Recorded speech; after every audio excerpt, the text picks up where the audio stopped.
Welcome back बच्चों। Maths के इस लेक्चर में आप सभी का फिर से स्वागत है। काफ़ी दिनों बाद मैं फिर से कुछ वीडियोस बनाना शुरू कर रहा हूँ। काफ़ी बिजी हो गया था बीच में, तो शुरू करते हैं। हम लोग परमुटेशंस एंड कॉम्बिनेशंस पढ़ रहे थे, तो उसके क्वेश्चन सीधा सॉल्व करते हैं जो जेई मेंस में या एडवांस में आ चुके हैं। ठीक है, इसी की मदद से आप लोगों को थ्योरी का भी आइडिया लग जाएगा। बाकी थ्योरी तो आप लोग पढ़ के भी रह चुके होंगे, प्रैक्टिस मैटर करता है। तो चलिए कुछ प्रैक्टिस करवाया जाए आप लोगों को। तो ये क्वेश्चन है जो इसी साल आया था जेई मेंस 2023 में। ठीक है, और सिंपल सा ही क्वेश्चन है। इसमें क्या दिया हुआ है कि the total number of 3 digit numbers divisible by 3 which can be formed using the digits 1 3 5 8 if repetition of digits is allowed.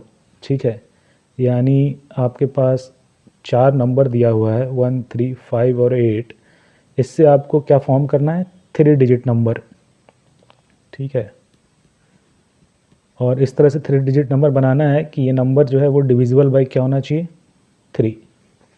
यानी डिजिट्स का सम क्या होना चाहिए, डिविजिबल बाय 3। यही है क्राइटेरिया। तो इसको बहुत तरह से बना सकते हैं बच्चों। ठीक है, तो अपन इसको इस तरह सॉल्व करेंगे कि रिपीटेशंस के हिसाब से काउंट करेंगे। ठीक है, कि कितने रिपीटेशंस हैं। पहला केस है, ये मानते हैं कि जब तीनों डिजिट रिपीटेड हैं, है ना, ये 3 डिजिट नंबर बनाना है। ये 3 बॉक्स हो गया उसके लिए जो मान लिए, और ये तीनों डिजिट क्या है आपका, सेम है। तो इस केस में क्या होगा, सम क्या होगा, 3 इंटू जो डिजिट है, तो sum of digits will be divisible by 3। जैसे मान लीजिए 5 5 5 है ना, तो इसका सम ऑफ डिजिट क्या है, 5 दिया 15, जो डिविजिबल बाय 3 है। तो ऐसे ऐसे कितने नंबर बनेंगे बच्चों, 4 अलग अलग डिजिट हैं तो 4 नंबर बनेंगे। तो 4 केसेस ऐसे होंगे जिसमें डिजिट्स रिपीटेड हैं और वो डिविजिबल बाय 3 है। दूसरा केस ये लेते हैं कि जब 2 डिजिट्स आर रिपीटेड। ठीक है ना, तीसरा जो है वो अलग हो। तो जब 2 डिजिट रिपीटेड होगा तो कौन कौन डिजिट रिपीट हो सकता है, या तो 1 रिपीट हो, ठीक है, या फिर 3 रिपीट हो, या 5 रिपीट होगा, या 8 रिपीट होगा। तो इस केस में सम ऑफ डिजिट क्या हो गया, 2 प्लस जो तीसरा डिजिट है इस केस में होगा 6 प्लस जो अगला डिजिट है इस केस में 10 प्लस जो अगला डिजिट है, और इस केस में 16 प्लस जो तीसरा डिजिट है। तो अब देखिए 1 के साथ अगर जो नॉन रिपीटिंग डिजिट है वो अगर 3 है तो सम ऑफ डिजिट होगा 5, तो वो डिविजिबल बाई 3 नहीं होगा। उसी तरह 5 लेंगे तो 7, वो भी डिविजिबल नहीं होगा। 8 लेंगे तो 10, वो भी डिविजिबल नहीं होगा। ठीक है, 1 के साथ अगर 1 ही लेंगे तो तीनों डिजिट रिपीटेड हो गया, वो केस हम लोग ऑलरेडी काउंट कर चुके हैं। तो 1 के साथ अगर 1 2 बार रिपीटेड हो तो ऐसा कोई भी केस नहीं बन रहा है जिसमें वो नंबर 3 से डिविजिबल हो, तो ये केस आपका हट गया। 3 के साथ देखिए 6 हो गया है, 1 लेंगे तीसरा डिजिट तो 7 हो गया, नहीं डिविजिबल है। 5 लेंगे तो 11 हो गया, नहीं है डिविजिबल, और 8 लेंगे तो 14 हो गया। तो इस केस में भी कोई नंबर नहीं मिल के आ रहा है। ठीक है, 5 के साथ अगर 2 बार रिपीट हुआ है तो 10 हो गया, 1 है तो 11, वो भी डिविजिबल बाय 3 नहीं है।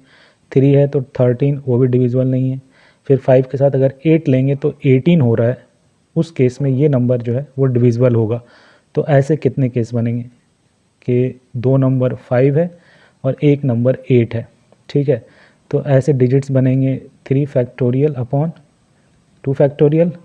3 डिजिट है तो 3 फैक्टोरियल से अरेंज कर सकते हैं, और 2 रिपीटेड है यानी डिवाइडेड बाय 2 फैक्टोरियल। तो ये हो गया आपका 3। ठीक है, उसी तरह 8 के साथ देख लेते हैं। तो 8 के साथ देखिए 16 आ चुका है, 1 यूज़ करेंगे तो 17 नहीं होगा, 3 यूज़ करेंगे तो 19, वो भी नहीं होगा डिविजिबल। 5 यूज़ करेंगे तो 21 होगा जो डिविजिबल बाय 3 है। ठीक है ना, तो एक केस इसके साथ भी आ रहा है, और इसमें भी नंबर ऑफ कितने नंबर बना सकते हैं जो 3 से डिविजिबल होगा, 3। ठीक है ना, तो 2 डिजिट्स रिपीटेड वाले में आया आपका 6। ठीक है, ये समझ में आ गया होगा कि 5 5 8 होगा, और यहाँ पे 8 8 5 होगा। ठीक है, इन तीनों डिजिट से 3 नंबर बनाना पॉसिबल है, और उसी तरह इन 3 डिजिटों से 3 नंबर बनाना पॉसिबल है। तो यानी टोटल हो गया 6। अब तीसरा केस है जिसमें कोई भी डिजिट रिपीटेड ना हो। ठीक है ना। Third case will be when no digits are repeated.